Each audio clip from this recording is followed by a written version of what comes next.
iSober. I do want to go ahead and get started with, I want to share something important. In recovery, service work is a vital part of staying sober and giving back.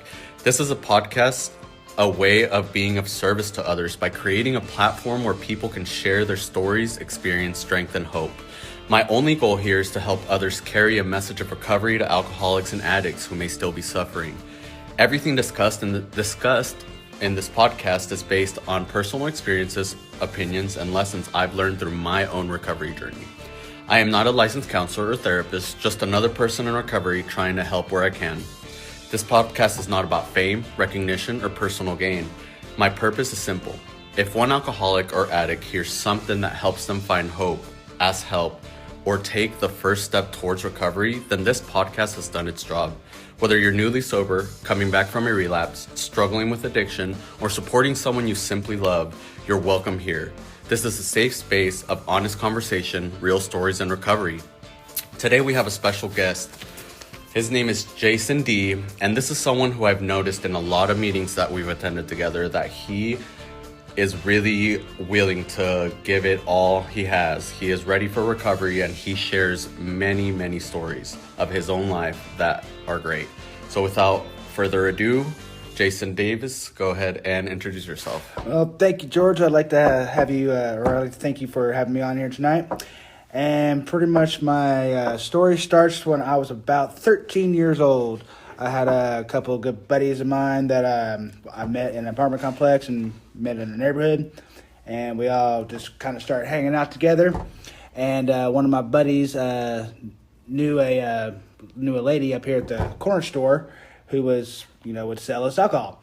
So we would go up there, like on the weekends, like every other weekend, something like that. We'd each get some 40s and we'd go into the woods over by an apartment complex and just sit out there all night, just.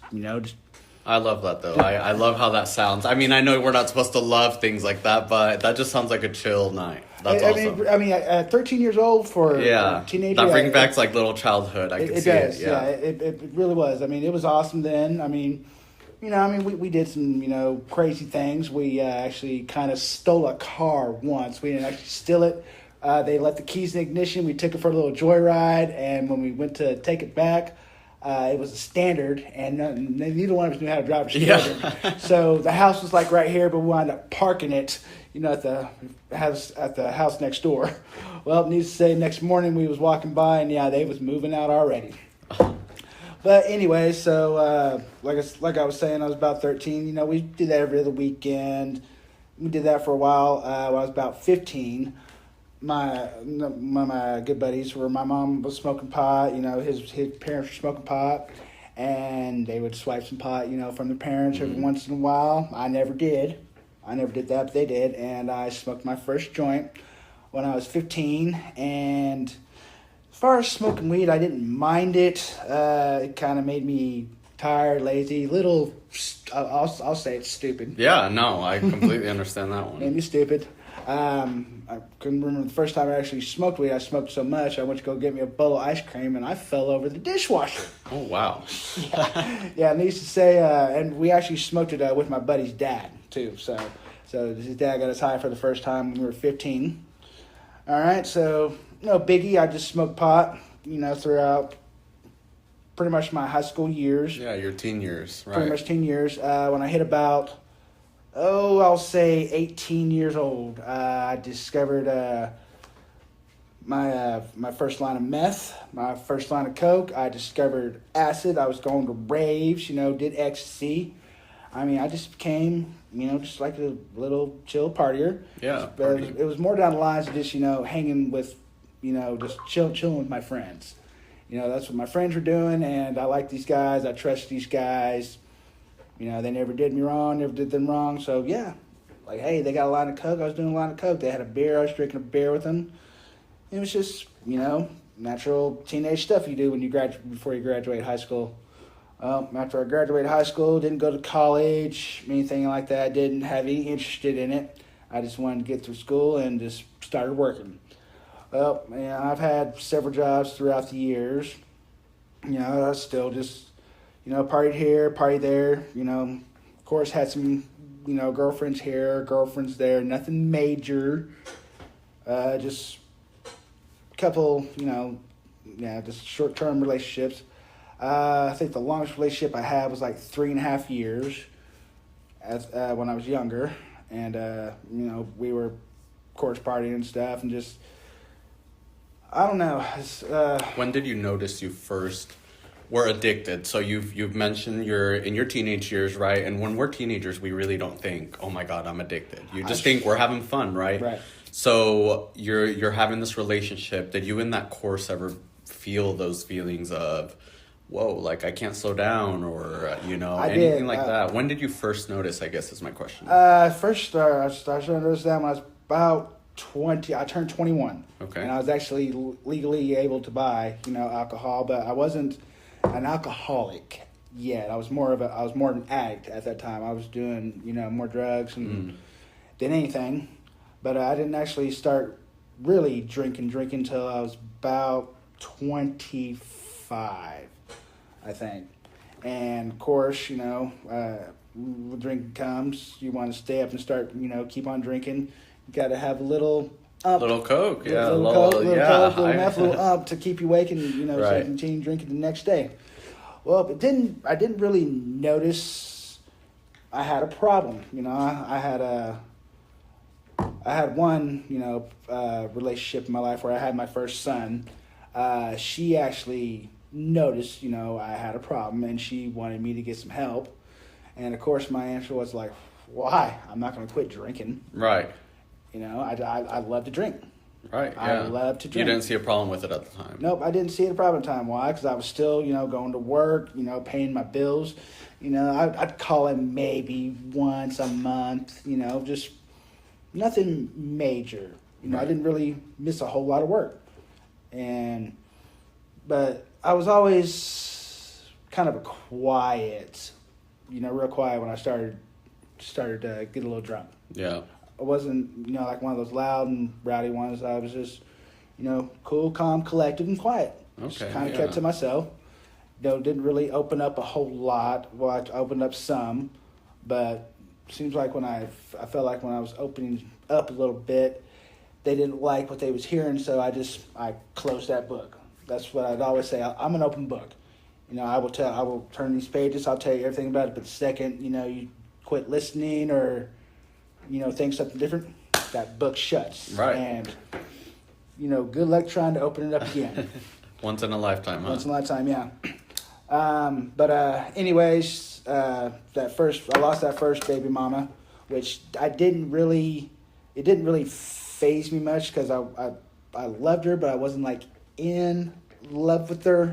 Just going through the motions. Just going through the motions. And how old were you around this time? I was 30. Let's see. When I met her, I was 37. Okay. 37 when I met her.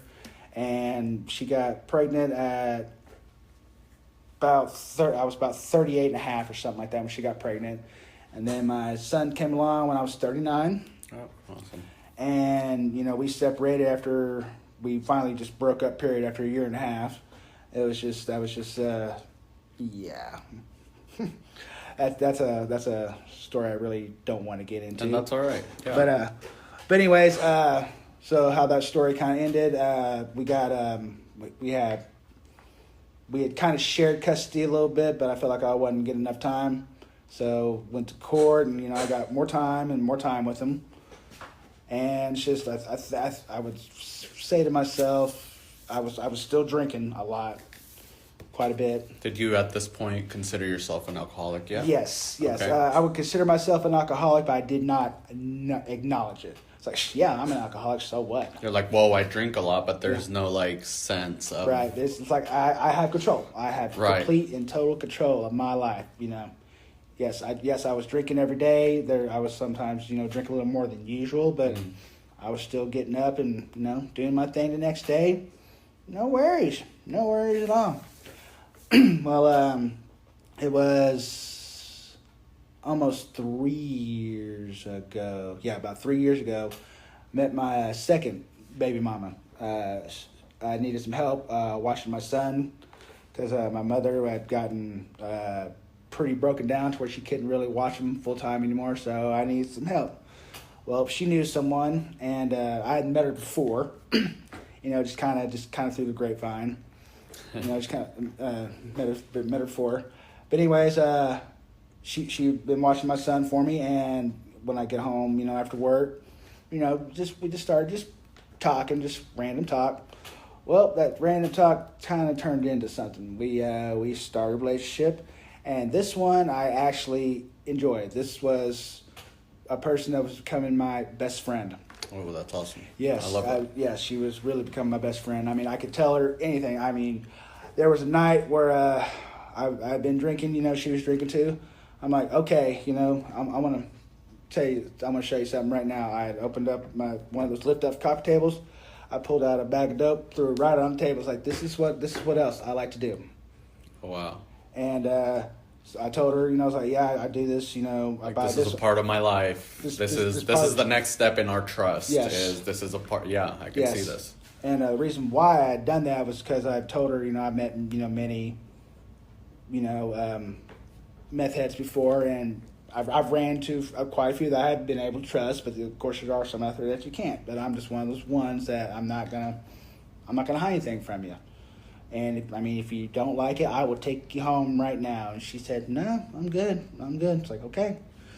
So we continued our relationship. She knew what I was doing, and we eventually moved in together. Well, I think she had not really realized like how much I like to drink, and the reason why she wanted to. So let me take that back a little bit. So we, after being together a little over a year, or no, it wasn't quite a year. It's about 8 months we were together. She got pregnant with my daughter. Okay. And so we were still, living together. I wasn't there for her like I was through the first pregnancy with my son. I was really excited about having a son. It's like, yes, I get a boy, Finally. awesome. Awesome. But I wasn't too thrilled about having a daughter. Right. I really wasn't. Reason why is because I just kind of thought to myself, like, I'm not good with girls, really. I just don't know. It's like, if I'm in a relationship, if I get bored with that relationship, I just want to move on. But this one, I wasn't bored with this relationship. She was different. Yeah, it was different. But she kind of, started shutting down about almost all the way through the pregnancy. She was almost all the way through the pregnancy and started shutting down a little bit. And what does that mean? So, we could always, talk, but I could look at her. The relationship started. Yes. Okay. Yeah, and is this through the addiction that you feel like? That's through me. Yes. Like she's pregnant, she had to stop drinking, correct? Yes. So then she notices now, whoa, his addiction might be a little heavier than I expected. Yes, and the reason behind that was because she grew up with an alcoholic dad. Oh, okay. And, so she already has those feelings there. Okay. And what she did tell me about that, but I didn't. I didn't dig into it like I should have. I should have dug into that a lot more.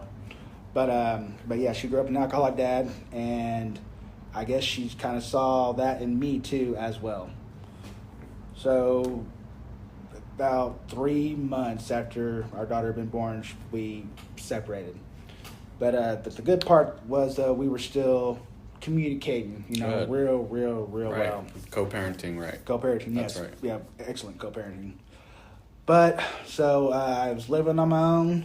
It was August of 2025. I got my third DUI.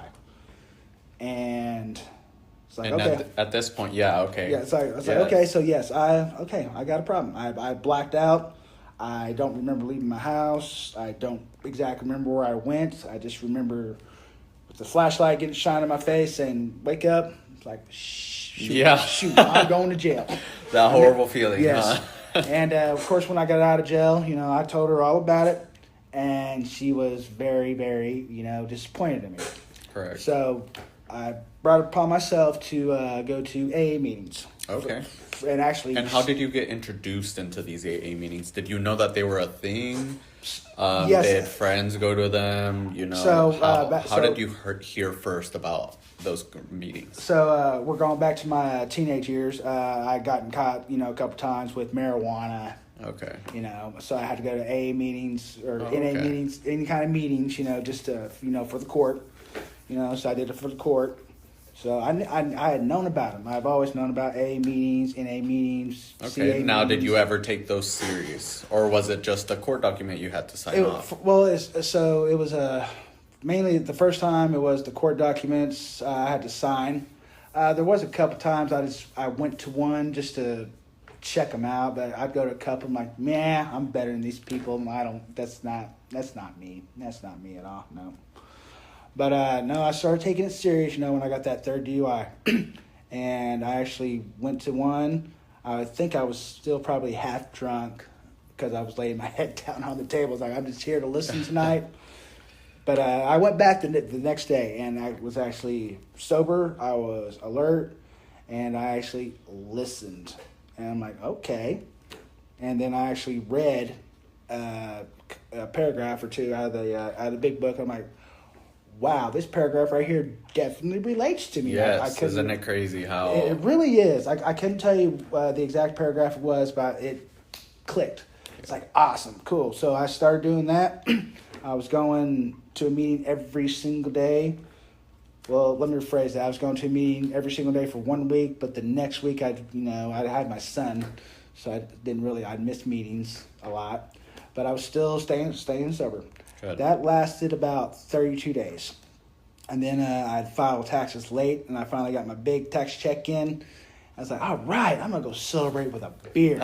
It's like, tax season is the best for addicts, huh? I really hate to is. say that. That sounds so bad, but it does. It's just from personal experience. I mean, tax season is the time. It's like when, But yeah, I went and celebrated with the beer, and I was like, okay, cool. I can just have this one beer. I'll be fine. So I believe I had that one beer that day, and then but the next morning, woke up, went and had a beer, and I think I went and got me some whiskey also that day. So when I'm an alcoholic, I'm a whiskey drinker. Love my whiskey. Love it. Man, that's what got me in trouble last time, so I understand that one. Yes. But anyways, I was getting to the point where I was when I had my son, I'd be drinking a lot. When I had my son, I'd be passed out on the couch, and my son be wide awake. I'd wake up, and he'd be playing away. But I go to look around, my son be taking a marker, drawing all over the walls. I'm like, okay, that's obviously a lesson to be learned there, Dad. Don't be passing out drunk while your son's here. Pay attention to your son. But didn't really stop me. It just didn't click yet, and it just didn't really click. I was like, okay, I'll slow down. No ways here, but no, didn't. I mean, I should have even taken the signs whenever we pull up to the liquor store and I had my son with me. He go, no. That didn't really click to me. So everyone around you was noticing these signs. Yes. Right. Even my own son, at 6 years old, even he knew what I was doing at the liquor store. That's powerful. That's very powerful. It hits me now. Yeah, it's very, very powerful. But anyways, I just started digressing from there. I quit a job. I quit a great job at a plumbing company because I got drunk on the weekend, and I was supposed to work. I was on call that weekend, and I was actually on my way to work, and I actually got about halfway to the shop, and I was like, I quit. I just quit like that. It's like I got tired. It's like I'm done. So I quit that job. I mean, I had that big old check, so I'd be all right for a little while. Mm-hmm. Well, the apartment complex I was staying in, I had a job for a while, so I started working for the apartment complex for a little bit, just to try to keep up and just be working again. Well, same thing at the apartment complex, or actually it got worse. I'd have beer in the morning, and then I'd get an hour lunch. Yep, I'd go to the liquor store and go back to my apartment and drink for that hour. Right, yeah. That's your lunch break. That's my lunch break, pretty much. And I just, I didn't quit that one, but I got to where I was calling in a lot, and I pulled some no shows for about a week, and then it finally clicked in my head. Didn't have a job there anymore, and I ran behind on rent again. So I just told the landladies, like, this is what's going on, and I'm not gonna do this to you anymore. So I'm moving out. So I moved out of there. My mother let me stay with her for a while. This was right before Thanksgiving, pretty close to Thanksgiving. And I went to stay with my mother for a little while. I stayed sober for a couple weeks. And just, I wasn't going to my meetings or anything like that. And I was, trying to find a new job and didn't have any luck finding a new job. But what did I start doing again? I started drinking again. Doing some more research, as they say. Yep, doing some more research. There you go. And of course, still, every once in a while, if I want to stay up drinking, I'd, go find me some meth or some Coke or something, usually meth, and I'd stay up, finish my drinks. Well, so would you consider yourself more of an alcohol drinker or a meth alcohol. addict? Alcohol. Okay. I'm more of an alcohol, and like I said, when I feel like I want to start drinking more alcohol, You would do something to increase your Yes. okay. yes, Okay, something I to can wake see me that. up and kind of sober me up a little bit just so I can drink some more. Okay. So it was right before Christmas break. Yeah, right before Christmas break. I had my son for that week, and I went to take him back to his mom's. And I was drinking along the way, and apparently I drank too much this time. His mother noticed I was, drunk. And of course, I turned around and ran, and I was heading back to the house, and I just stopped off at a store to try to find me some sober up food, and didn't find anything. Went back out, and fell asleep in my car again, and went to jail again for another DUI. Man. So yeah, I'd had back-to-back DUIs. And I knew I was just in real bad trouble. I was supposed to get my son for like the second half of Christmas break, and she wouldn't let me have him. Right. And that upset me. My daughter's mama wasn't too thrilled with me either, so that was, killing me. So I went to stay with a family member of mine. It was just all just going. So I left my mom's house, went to stay with a family member of mine. I was there for probably a couple weeks, and I was like, I'm done with this. So I went to check out a detox center and it was only like a week-long detox center, and I did not like the detox center because I felt like they kept you more pilled up than anything. There are some detox centers have a very different. It depends where you go. Some have a cold turkey type of method of doing it. Some have, using Suboxone and all kinds of other things. I personally think that it's necessary for some. I know that it's necessary for some who have been going through it for a long time, just to safely medically detox them, in my experience. But at times, I do believe it does become a dependency. Yes. So, and that's the unfortunate part of it. But, it's just, that's a part of recovery. It really is. It really is a tough ordeal, and I have strong views on both of them. I do think it's necessary in some cases, and in some cases, I believe it's an enabler. So it just really, it's like a case by case, as addiction is. Yeah, so I was starting to think it was just like an enabler to do that. So you're at this detox. Yes, I did detox for a week, and got out, went back to my relative's house where I was staying at, and keep in mind it was kind of like a trap house. So that's where I was. This is after the detox center. Yes. Oh wow. Okay. Well, this is so after I left my mother's house, I went to my relative's house. It was kind of like a trap house. Right. And so that's what. But I did go to the detox center for a week, hoping to clear my mind up. But of course, the first thing I want to do as soon as I left the detox center was just go get high, go get drunk. Right. You're feeling good after those 7 days. Why not? And Yeah. I'm so glad you brought this point up, because a lot of people have the misconception of, oh, they went to detox, he's good now. No, the obsession is still there. The addiction is still there. It is so important for people to do a bed to bed, to go from a detox center straight to a rehabilitation center, That is the most important part of recovery steps, I believe. If I'd known now what I'd known then, I would definitely have done that. Yeah. But when I left the detox center and went back to my relative's house, I was there for about another week. And I took him to some kind of meeting that he had to go to, for court or whatnot. And dropped him off and then went and got me a bottle and went back over there to go wait for him. And as I'm sitting there sipping that bottle, I'm like, I'm done with this. I am really, really done with this. And my best friend of 33 years, who I had heard, had been to a couple rehabs, didn't have his new number, so I had to, try to call his mom, couldn't get a hold of him. I got a hold of his daughter. Oh, wow. She gave me his number. And of course, with my phone, I went to call it first, and then it rang for like half a second. I hung it up. I was going to text him, but for some reason, he said he looked at that number. He's like, I got to call his number back, and he. Oh no, there's a reason for that. Yeah, and it's the big man upstairs. That is the big reason right there. That's what I was getting to, and I was right in the middle of text. He called me back and talked to him, and that's what he was doing. He's like, he's in rehab. And he's in this rehab. It's like, man, I'm not doing good. I'm at my rock bottom here. I done lost my kids. I've lost my home.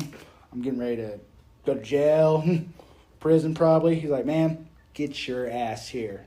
It's like, all right. I think it was like on a Friday, and wind up coming on a Tuesday because it was some kind of holiday weekend, I think. So I think the place was kind of like shut down or something like that for the weekend. Excuse me. But anyways, called Tuesday morning to the rehab center.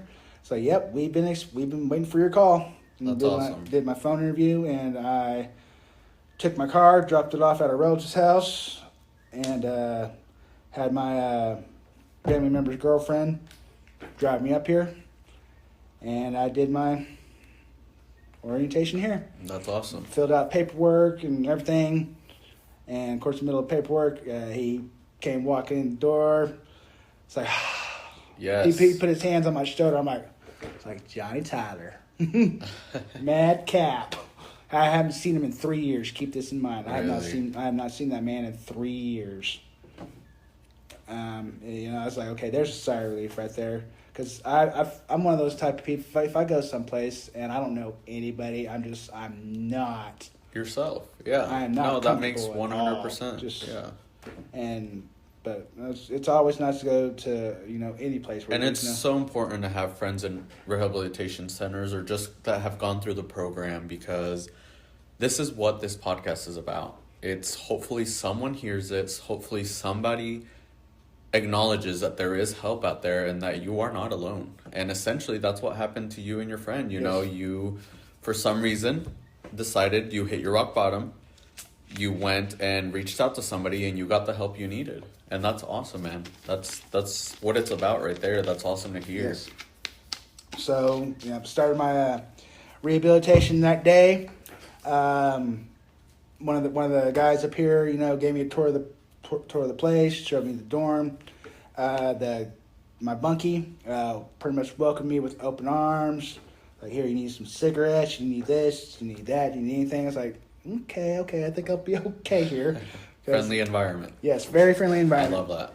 And which I kind of figured it would be, because if you're going somewhere where people have the same problems, you're gonna hear some stories. Oh yeah. But anyways, I was still kind of nervous because, of course, right before you come to rehab, you gotta have that last one little hoorah. Yeah. One last little hoorah. And I was able to sleep it off that night. Made it to roll call the next morning. Went back to the dorm after roll call, and there was another guy that just so happened to be in the bathroom after I got done using it. He was making himself some tea or whatnot. I started rapping with him for a good minute, for like probably 10, 15 minutes. I'm like, okay, I like this guy. He's definitely someone I can, relate to, talk to. And this guy wound up being my big brother. Oh, that's awesome. Yes. I love that man. He has been a very, very good inspiration for me. He got me through orientation phase, walked me around the dorm, introduced me to everybody, helped me with if I had any questions on my packet. He was a big brother. He was there for me. And that's what we want in recovery. We want somebody to guide us through these scary times in our lives where, we're leaving our world behind that we knew for the last X amount of years, and we're now in a new place. So that's awesome. So tell me, you're at this new place after realizing you hit rock bottom, your buddy's helping you.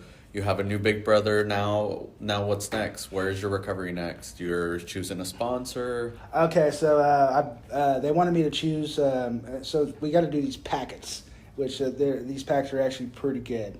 They wanted you to choose a sponsor like right at the bat. And I had to explain to them, like, well, I've been to meetings before, and I am not that guy that's just going to pick some random person, out of thin air. I have to Scope out the scene. I have to listen, see what catches my eye. And it's like, okay, that's not a problem, right now, but we're going to need a sponsor, real soon. It's like, I know, just give me a little bit of time. Right. So I was here probably about a month. I'll say a month.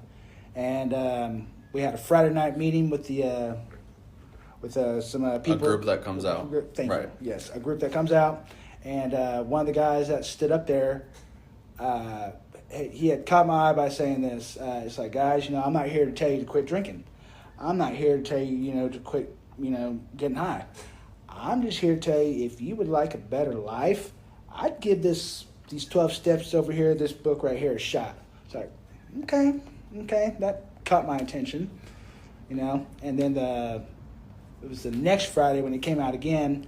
He had said something down the lines like, what was it? It's like, I'm not a godly person. I don't really even, know God like he's my best friend. I'm not here to, tell you need to believe in God. But, if you, want a better life, believe in a higher power. It doesn't necessarily have to be God, but believe in something that's going to... Something stronger than our obsession, yes. Something stronger than ourselves. I highly agree on that. Yes. And it's like, okay, sold right there. So immediately after the meeting, I walked up to the guy, introduced myself, and asked if he'd be my sponsor. He said, yeah. And this would be my second sponsor that I ever had. I got a sponsor when I was doing my 32 days, and he came over the first time, kind of read with me a little bit, and, he wanted me to read this, read that. And I kind of did that, but I wasn't much of a reader, but I wasn't calling him either, when I was ready to, when I was having my problems, or whatever, I wasn't calling him this and that, and nothing like that. He would text me every once in a while, just to try to reach out, make sure I was okay. But I didn't do that in return. But this time, I was going to do it right. So when he became my sponsor, I was calling him about every other day. And I was also telling him, I was like, I'm not much of a reader. He's like, that's okay. We can sit down, we can read this together. We can work these steps together. I'm like, that would be awesome. And so it started off, what was it? He'd come out like on Tuesdays or something like that, I think. And he would do some step work with me. We worked first 2 steps together. And after that, he started coming out, every Sunday. So, and let's break that down for a second. I really would like to, because to me, it looks like you have a really good sponsor and a good view of surrender. So you've talked about your story, you realize that everyone around you noticed these problems of addiction in your life. Now, when you surrendered, how did you feel about that? Finally surrendering to these problems. I mean, you for sure have had a lifetime of alcoholism. How is it? Where's that power? What are feelings that come with surrendering? That's important. I didn't really start to surrender until the 4th step, where I had to do the resentments, the fears, sexual conduct, all that good stuff. I did not surrender until I actually had to sit down and do that step, and I absolutely positively hated that step. Why did I hate that step? I'm going to tell you why. I actually had to sit down and think about your life choices. My life choices, what all I've done. My wrongs. Who all I have hurt. And it it took me a minute to do that. I mean, I know you get so much time to do these phases, but I turned it in a little late, but I finally got it done. And when we did step number 5, admitting these, things, it was a sigh of relief. It really, really was. I've always heard the term walking in recovery, but it sounds like after your 4th step, stepping into your 5th, you're able to breathe in your recovery. Yes. You're able to breathe in that serenity, breathe in that peace and joy that come with working the steps. That's awesome. And also, my sponsor told me, it's going to take you about 90 days for your head to, clear up and, just kind of realize what you had done wrong and, to actually think about it. And he was not wrong. It took right around that 9-day mark. My head started clearing up. The mental fog clears, yes, as the book states. Yes, and yeah, that was starting to be tough. Why? I had never been sober that long. I never thought I would be sober that long, and it scared the living hell out of me. It got to the point to where I was looking at them gates, and I was ready to walk out the gates to just go get drunk again. I was missing my family, my kids, and I was just ready to get out there and get back out there. But of course, first thing on my mind when I was walking out them gates was to go get drunk. Right. Just maybe once, and then try to live the sober life. But I knew if I stepped outside them gates and did that drunk, I wasn't coming back. It was going to come. It was going to do what happened after the detox center when you went for those 7 days. You're just going to go back out there. You're feeling good. You're like, I can handle it now. Yeah. And I'm so glad you bring that up, because there is a thing that happens when you're newly in sobriety. You hit a wall. You hit the first one whenever you're like, oh crap, I'm getting sober. I want that last hoorah per se. Yeah. So then you hit that wall, and now you're stepping into your recovery. But then you hit like this 3-month mark where you're like, man, I've been sober for a while. The longest I've been sober in a little while, and I think I could handle it now. And overcoming those feelings and thoughts are so important. So I give you props on that. That's awesome. And like I said, thank God to my big brother and my best friend. Talked to them about it. Best friend, who's staff member here, pretty much says like, well, Bubba, it's my job to, as a staff member, tell you, you got to step. But as a friend, I'm gonna tell you, if you're not done suffering, go out there and suffer some more. Go do it. It's like, no, I'd rather not. And of course, big brother, pretty much kind of like the same thing. It's like, you're not done, just go out there and do it. It's like, nah, not yet. And at this time, I was kind of like, I was kind of in an eggshell when I first came here. And I came out of it a little bit, but once I got that feeling, to leave, I got right back in the eggshell, even worse. And my big brother told me, like, man, this is what I see. You laying around, you go to your meetings, you go to work, you come back here, you lay down. You're in your head. You're in your head too You're much. back in your head. Back in your head the too worst much. spot for us addicts to be in. You're very right. Yeah, and it took me a minute to understand that, but finally understood. And about probably here in these last couple weeks, I started coming out of my shell just a little bit.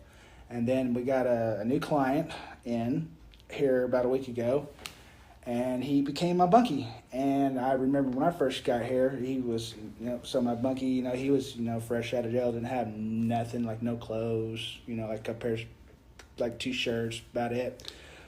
And so I remember my bunkie, welcomed me with open arms, offered me this, offered me that. So what did I do? I finally returned the favor. You gave back in the program. I gave back in the program. I, immediately jumped up, moved some stuff out of his locker, ran around, found him a dish bowl, a cup, showed him where to get, the donation closet, gave him a tour of the campus, showed him the ins and outs. That's awesome. And that's what it's about. That felt great, to be able to return that. And I had to realize that. And yeah, he made me his big brother, and I was, happy about that. And I was telling my big brother about it. He just kind of looked at me and was like, you know what? That's exactly what you needed. And he wasn't wrong. It was. It's a revolving door, It really this program. is. And this is what it's about being in the recovery program is service work is for a reason. I mean, we have to get out of ourselves. Otherwise, my favorite quote from someone is, poor me will drink. Right. Poor me will use. Right. Poor me. If we're not thinking about ourselves, then, you know, in the negative ways, then we're bound to help somebody out because we're busy doing something else than thinking, poor me, poor me. And that's why it's so important to do the service work. Yes. I highly agree on that. And I've been telling myself, you know, working these steps, you know, eventually I want to do that, to be able to go over these steps with another, you know, person that was in my shoes and help them through the same things that I've learned. No, that's amazing. Yeah, I gotta find that balance first. You know, I gotta find that balance of when I get out of here to work, find my meetings, make time and not stay cooped up too much and get back to wanting to do that drinking thing. No, that's amazing, man. I definitely see the growth within you. I know you study a lot here. I've noticed a lot of the meetings you've been to. What is your favorite recovery quote? If you had to tell someone your quotes, what would be the first one you'd use? I don't know. I'd have to look at an A book. It's actually a paragraph. Just paraphrase. It's okay. So pretty much a favorite quote would be, I can have one. I can have just one. No, I can have, or no, I'm gonna switch from whiskey to beer. I must, switch from, scotch to wine. Those are some of my favorite quotes. It doesn't work like that, gentlemen. No, it does not. It does not. It doesn't. I mean, you can try it. I've tried it. It's just no, because that beer. If you're a whiskey drinker and you switch to beer, you're gonna drink about maybe 2 beers and you're gonna feel full. It's like, oh, you don't want any more beer, but you're not drunk yet, so you can't go get you some whiskey to help finish that drunk. It does not work like that. It does not. No, that's amazing. And how would you say your relationships are now with your kids and your ex-wives, with, having become sober? Have you reestablished those connections? So as far as me and my son's mother, no, there's no connection there at all. I have not spoken to my son now in almost, I'll say a month and a half, something like that. But I get to see my daughter on FaceTime, 3 days a week. That's awesome. And it had been like that since, I've been here. And I've been wanting her to, bring my daughter, up to see me. And she was actually going to one day, but my mother's car, had broke down, so she wasn't able to make it. It's like, well, maybe we can get you right here, get you right there. So yeah, maybe. So I finally asked her. I was like, do you have a problem, coming up here? She goes, so here's the thing. She had noticed, with our daughter, that when I'm on FaceTime, and sometimes when I get off, she pitches a fit because she's not done, talking to Daddy, wants to see Daddy more. Well, she didn't want to bring her daughter up here, or our daughter up here, to build an even bigger bond, and then me turn right around and break that bond by, going out. And, oh, yeah, that's understandable. And, that does happen. Our family does have to put their guard up. Yes. But that's okay. Everything is a process, a process here where we just have to, fight these feelings with the recovery we're having, and eventually everything will come with due time. Yes, I know. But the amazing thing was, when I was talking to her about this, I was about almost 90 days in sober. And she was real worried about talking to me about that because she didn't want it to, break my sobriety. And it's like, well, I appreciate that, but there ain't nothing that you can say right now that's going to make me walk out them gates. It's like I told her I thought about it already, but I'm still here. You know where this road leads. Yes. Alrighty, man. Well, thank you so much for sharing your testimony with us today. I highly believe in you, man. You've been doing great. Is there a final message you would like to leave for any alcoholic or addict still suffering out there? Gentlemen, all I can say is, what my sponsor quoted me, I'm not here to tell you to quit drinking. I'm not here to tell you to quit getting high. But if you are tired of being tired, then give this program a choice if that's what you need. But if you just feel like you need some AA meetings, go check out an AA meeting. But I'm telling you, gentlemen, when you hit that rock bottom, you hit it hard. A lot of people hit it, a lot harder than me, and I'm thankful that I didn't hit it that hard. I'm glad I caught myself and was able to throw myself in a place like this and make my life better. And I feel like when I graduate this program, I'm going to walk out these gates a sober man, and I'm going to stay a sober man. No, and that's awesome, man. Well, for everyone listening, that was Jason and his story. If you're struggling tonight, keep coming back. Recovery works if you work it, and you never have to do this alone. Thank you for coming and speaking today, your testimony, man, and I hope, you do great, and you will. You've been putting in the work, and it shows. Thank you for having me on here tonight, George. I appreciate it.